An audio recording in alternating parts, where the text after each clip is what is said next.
सिंध में शादी हॉल मालिकान ने पीर से तमाम हॉल्स खोलने का ऐलान कर दिया।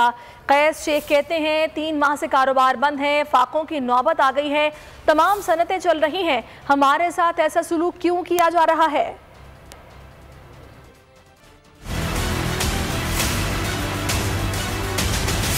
शादी हॉल मालकान का बुरा हाल, कारोबार की बंदिश से फाकों का जाल। सिंध में पीर से मुख्तलिफ शोबे खोलने का ऐलान कर दिया गया। शादी हॉल से मुताल्लिक कुछ फैसला न हो सका। हुकूमती इक़दाम पर हॉल मालकान का सबर जवाब दे गया। पीर से खुद तमाम हाउस खोलने का ऐलान कर दिया।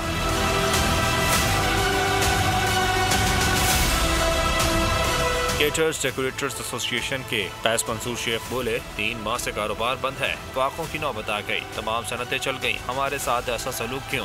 पिछले 2.5 माह से हमारी इंडस्ट्री बंद है। आप बताएं, 2.5 माह से अगर आपका कारोबार, आपकी नौकरी, आपकी दिहाड़ी नहीं लगेगी, आप कहां से गुजारा करेंगे। अगर आज ये गवर्नमेंट अपना फैसला वापस नहीं लेगी और खुद अनाउंस नहीं करेगी तो 21 से सारे शादी हॉल अपना काम करेंगे। कैस शेख बोले, सिंध हुकूमत हमारे मसाइल नहीं समझ रही, दरख्वास्तें दे देकर थक गए, कारोबार मजीद बंद नहीं रख सकते।